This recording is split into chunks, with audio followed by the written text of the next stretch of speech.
Riprendiamo la linea, adesso siamo qua al caldo vicino al fuoco, non abbiamo più la tramontana di prima che ci faceva rabbrividire, siamo qua in questo agriturismo bellissimo, l'agriturismo La Cerco, abbiamo raccontato cosa c'è fuori, adesso invece parliamo dei sapori. Siamo qua, c'è la signora Silvana, la moglie di Gino, l'abbiamo presentata prima che ci stava aspettando e preparando e siamo finalmente arrivati, e poi abbiamo Mariella Bacinelli che invece sta facendo gli gnocchi, giusto? Sì. E come vanno? Con la patata di Pietralunga? Con la patata di Pietralunga bianca, molto buona per fare gli gnocchi, anche per friggere, per far tutto insomma come patata, è buonissima. Mentre lei fa gli gnocchi, Silvana, ci spostiamo da questa parte, guarda, mettiti qui vicino perché questa è una cosa molto molto curiosa, questo è il vostro mulino? Sì, questo è il mulino che ci permette di avere una farina fresca, quindi utilizzando una farina fresca abbiamo il massimo della bontà della nostra pasta e dei gnocchi che dopo li assaggerete. Ok, allora, questo è un mulino a pietra. E questo è un buratto che mi permette di poter setacciare la farina che esce da il mulino. Quella che esce dal mulino è una farina integrale, che vuol dire che del chicco io prendo tutto. Poi grazie al buratto posso leggermente setacciarla, togliere un po' di crusca e alleggerirla, e posso fare così anche degli impasti più leggeri, perché con molta crusca va bene la pasta, va bene il pane, però se voglio utilizzare un dolce allora diventa un pochino più pesante. Infatti Gino ce lo diceva, ci sono anche delle varietà antiche che state recuperando e quindi così avete la farina. Con la farina ovviamente si fa in primis la pasta. La pasta, qui abbiamo alcuni esempi di pasta, abbiamo le nostre pezze che sono fatte con una farina di farro e con dello zafferano, poi abbiamo la pasta, ci piace anche colorarla, qui c'è la curcuma, qui abbiamo la pasta verde fatta con le spinaci o le ortiche secondo quello che offre la stagionalità e l'orto. E poi facciamo altre varietà. L'accompagniamo ultimamente con i nostri sughi che sono fatti con i nostri pomodori. Abbiamo iniziato a fare produzione di pomodori fatti in casa insieme a un'altra azienda che abbiamo aperto questo discorso di rete di collaborazione, e ognuno di noi mette le nostre idee e pensiamo che possiamo ottenere un buon prodotto. A che punto siamo? Così si fa questa specie di cordoncino, insomma, della dimensione. Il cordoncino, poi si tagliano e poi dopo si fa gli gnocchi, è finita. Detta così è semplicissima, ovviamente. Poi dopo voglio vedere voi provare a fare il cordoncino, che magari o vi si attacca perché aveste messo troppa patata o troppa poca patata, però insomma. E questo, qual è il modo migliore per condire gli gnocchi dal suo punto di vista? va benissimo, un buon ragù, un sugo d'oca, da noi va moltissimo, con tutto, il tartufo. E qui invece che cosa abbiamo? Allora, intanto abbiamo anche le uova d'oca. Sì, abbiamo le nostre uova d'oca, perché penso che come qualsiasi fattoria che si rispetta c'ha un'oca che le fa delle uova che sono ottime per fare la pasta fatta in casa. Allora, queste poi abbiamo i nostri affettati sempre, che facciamo noi fatti in casa, le nostre torte al formaggio. E queste sono della tradizione pasquale, Sono della tradizione pasquale. Sì, sono proprio le torte fatte con il formaggio che la mattina di Pasqua si usa mettere come colazione, con gli affettati, con le uova sode che di solito si usa per tradizione benedire quando passa il prete, ancora che a noi passa nelle case, e quindi con l'affettato, diciamo che è un brunch, no? Quindi il brunch è stato inventato qui, gli umbri hanno inventato il brunch. Diciamo questo qui. E poi va bene, abbiamo sempre gli affettati, ci sono i nostri pomodori, e qui abbiamo questo che è un po', diciamo, il re della nostra terra, no? Il tartufo. Allora, questo è un bianchetto, perché in questo momento siamo di stagionalità del bianchetto, e vedremo come saranno poi buoni da condirci gli gnocchi, che mangeremo tutti insieme. Benissimo, Non mi tiro mica indietro, assolutamente. E quindi insomma questa già sono i primi che vengono da questa stagione. Questi primi che vengono, quest'anno è una stagione diciamo diciamo un pochino ingrata, perché a causa della siccità si raccoglie un po' poco oppure sono piccolini. Una bella tavola ricca. Oh, adesso io vado vicino al fuoco che mi ritrovo, intanto no, state pure qua assolutamente. Questo è un camino bellissimo e io volevo far notare questa cosa qua. Allora, non è Davide che sta sbagliando l'inquadratura, lui fa tutto il possibile per tenerla pari. Com'è che è nato così sto camino? Noi ce l'abbiamo trovato, questo era il camino originario della casa e io mi immagino sempre che sia stato montato una parte la mattina quando ancora il muratore era sobrio, poi il pomeriggio probabilmente aveva alzato un po' il gomito, quindi no, la realtà è che sicuramente avevano due pietre non della stessa dimensione, quindi si sono adattati di fare con quello che avevano. Piuttosto che tagliare l'altro o aggiungere un pezzo, hanno detto lo facciamo storto. E quindi quando abbiamo ristrutturato poi il casolare abbiamo pensato che sarebbe stato un peccato togliere questa Io cosa. credo che sia l'unico in Italia, non lo so, ne ho visti tanti di camini, ma così io non ne avevo mai visti. Abbiamo solo ricostruito uno più piccolo che è quello funzionante, diciamo, interno, e questo rimane decorativo. E questi che cosa servono? Questi alari con... Sì, di una volta, dove mio padre diceva sempre che lui era sfortunato perché era nato troppo in ritardo, no? Perché nei secoli passati, diciamo, il capofamiglia aveva sempre un posto preeminente e questo quindi davanti al camino praticamente il capofamiglia e la consorte mangiavano direttamente, appoggiavano il piatto su quella parte tonda e mangiavano direttamente davanti al camino. E qua c'è qualcos'altro? Allora, questi va bene, questo sono il nostro pane. Noi abbiamo il pane di tradizione senza sale, perché apparteniamo all'Italia centrale, quindi senza sale, no? Anche perché i vostri salumi sono saporiti, quindi è bene che sia senza sale. Poi c'è anche la solita storiella che dice che il Papa ci aveva imposto delle belle tasse sul sale e allora i perugini, per protesta, hanno tolto il sale dal pane.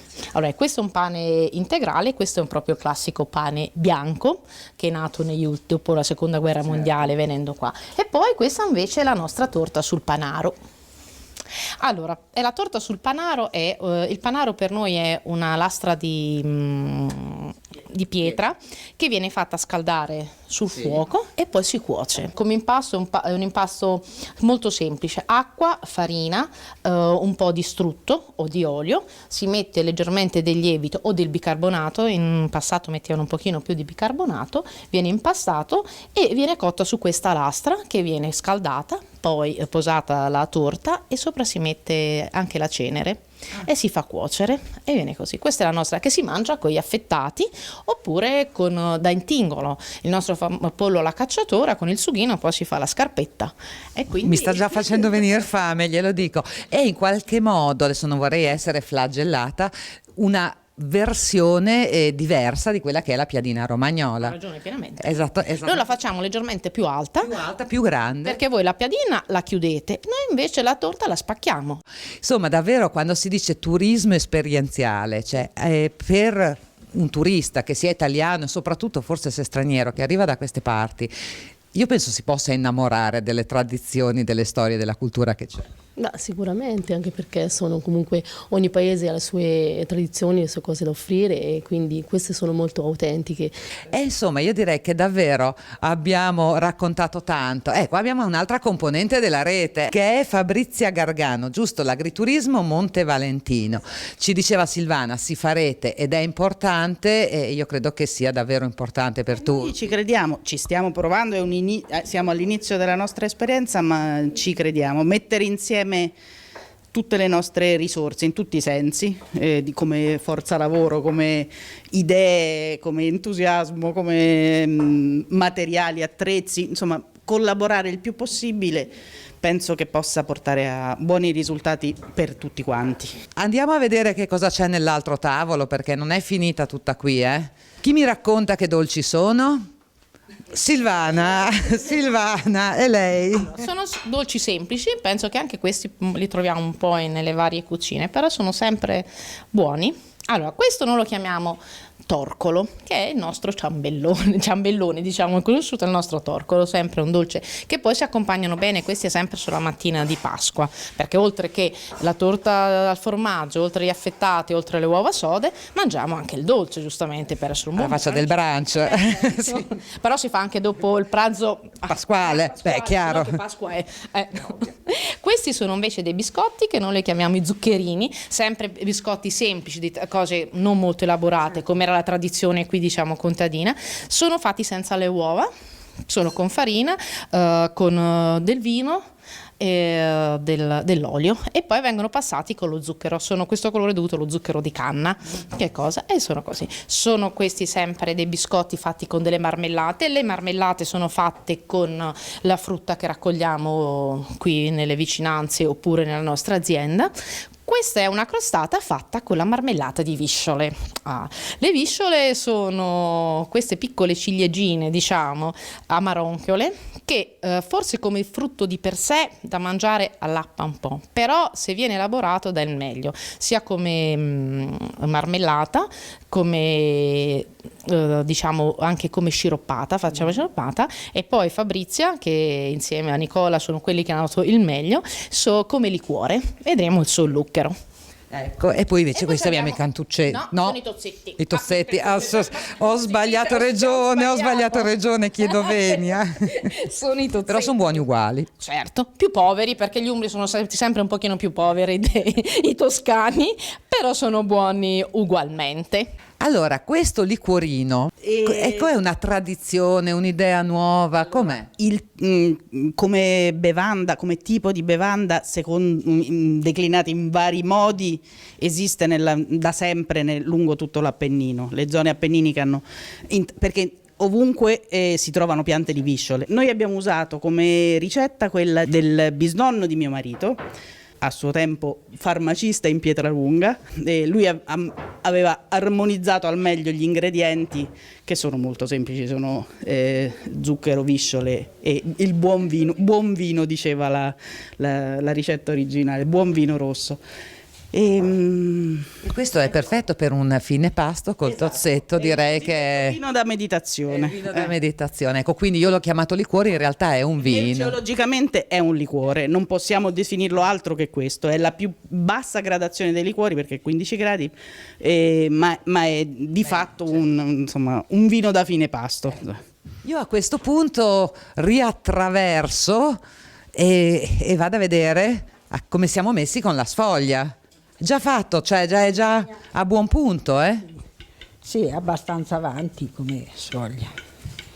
E poi con questa sfoglia che cosa ci facciamo? Cosa pensa, tagliatelle oppure? Facciamo le tagliatelle, però ci si può fare di tutto. Bene, che dire, io ringrazio intanto tutta questa bellissima famiglia e anche tutti gli intervenuti, insomma, quindi i rappresentanti di questa rete, rappresentanti del territorio, perché ci hanno fatto scoprire una parte dell'Umbria, questa Alta Umbria, che ha davvero tantissimo da raccontare, come ambiente, come storia e anche come sapori.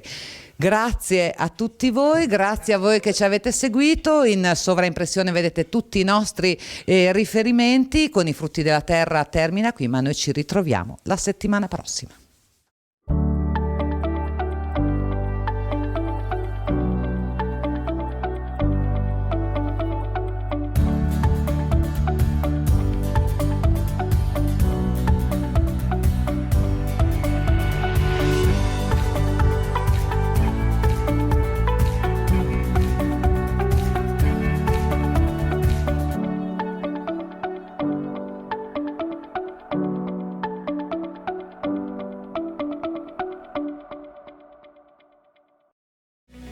In collaborazione con